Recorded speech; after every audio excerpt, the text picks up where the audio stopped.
Hallo und herzlich willkommen auf dem Permakulturkanal. Winterzeit ist eine Anzuchtzeit.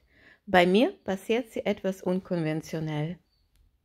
Kombiniert mit einer Wurmfarm wachsen gerade bei mir Chili, Tomaten, Paprikapflanzen und eine Wurmfarm Nummer 7 kommt heute dazu.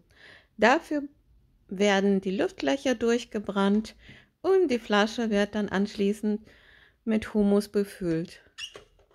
Die Flasche habe ich unten aufgeschnitten, die Luftlöcher sind fertig, die restliche Flasche ist kopfüber im Auffangbehälter und jetzt wollen wir mal das Ganze befüllen.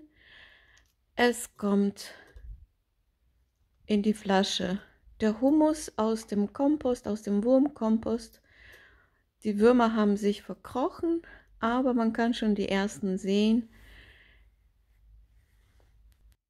Diese Art heißt Arsenia foetida. Das ist eine natürliche Art, die in Europa und in Deutschland vorkommt.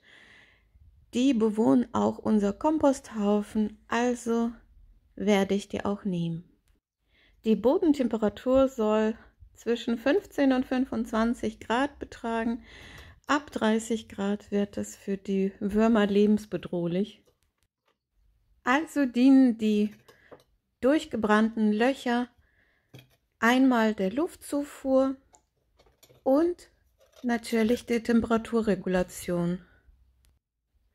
Die Flasche ist fertig befüllt und wer die letzten Videos beobachtet hat, weiß, dass die erste Woche, die Einzugswoche in die Flasche für die Würmer tatsächlich so eine Ruhepause ist.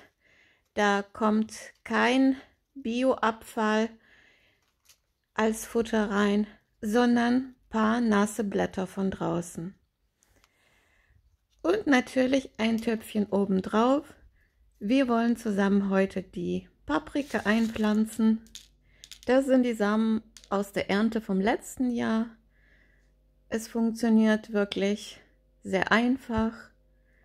Eine Frucht wird aufgeschnitten, die Samen werden getrocknet und auch trocken gelagert. In das Töpfchen kommen 10 Samen, circa 10 Samen. Kurz eindrücken die Samen und anfeuchten und dann dauert es so ungefähr circa 10 Tage, bis die ersten Keimlinge auch da sind. Für die Anzucht benutze ich keine extra Beleuchtung, von daher sind die Pflänzchen noch nicht so groß und nicht besonders stark. Es ist im Februar noch nicht so viel Licht da gewesen, aber wahrscheinlich im März geht es mit dem Wachstum so richtig los. Das sind die ersten Pflänzchen, die schon Anfang Mitte Januar eingepflanzt wurden. Die sind nicht besonders viel gewachsen, aber wie gesagt, das ist immer ein Experiment. Wie wachsen die Pflanzen? Das sind die Tomaten, die gelingen mir dieses Jahr nicht besonders gut. Die erste Tour ist eingegangen, das ist die zweite Tour und da sind nur 4 Pflanzen da. Mit der ersten Anzucht habe ich gleichzeitig die erste Wurmfarm gebaut und da wollen wir auch heute reinschauen. Die Wurmfarm ist in die nächste Entwicklungsphase gekommen. Es sammelt sich unten der Wurmtee. Den benutze ich 1:10 mit Wasser verdünnt für Zimmerpflanzendüngung. Die Pflanzen sind auch besonders dankbar für diese Aktion. Ansonsten versuche ich nicht so viel in der Flasche zu bewegen und die Blätter immer wieder dazu zu geben als Zellulosebeigabe. Die Fütterung passiert auch einmal in der Woche. Meistens zeige ich auch die Fütterung. Heute sind noch sehr, sehr viele Reste geblieben. Da bleibt die Fütterung natürlich aus. Zwischendurch mache ich interessante Entdeckungen, wie jetzt gerade. Ein Blatt zur Hälfte schon zersetzt und das waren die Würmer. Die knabbern da sehr, sehr fleißig dran. Die Blätter sind schon halb verrottet.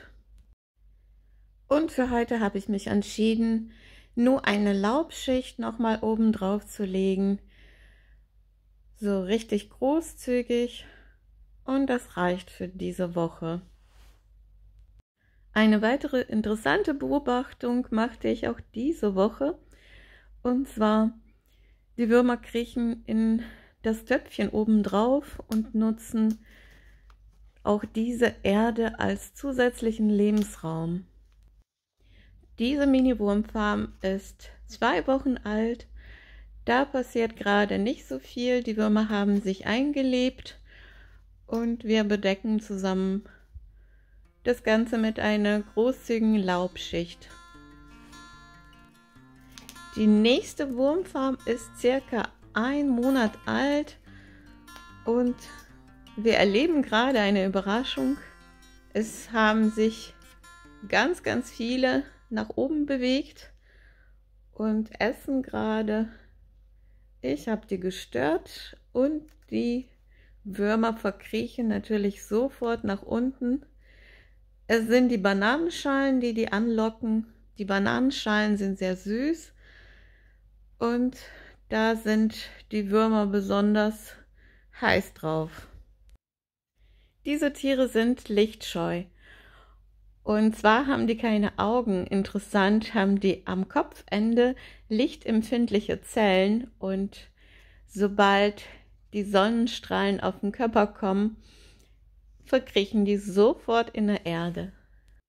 Ein neutraler bis basischer pH-Wert der Umgebung ist für die Tiere überlebenswichtig.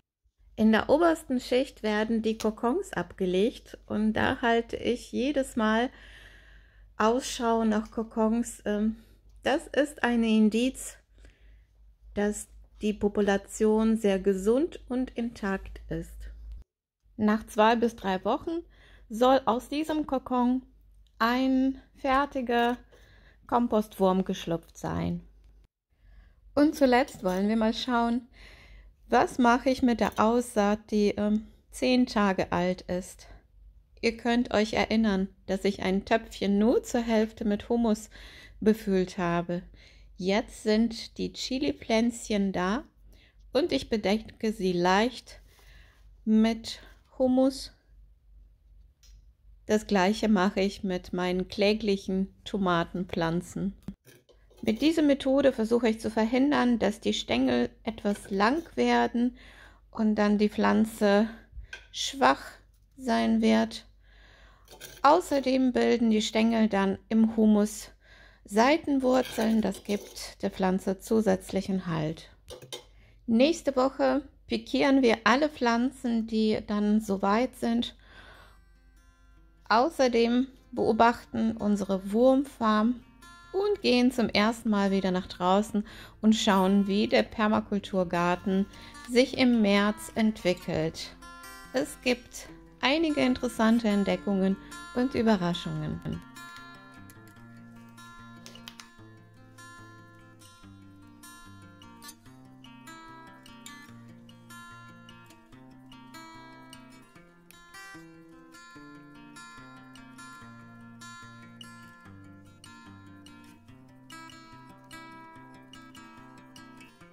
Möchtest du meine Experimente weiter mitverfolgen?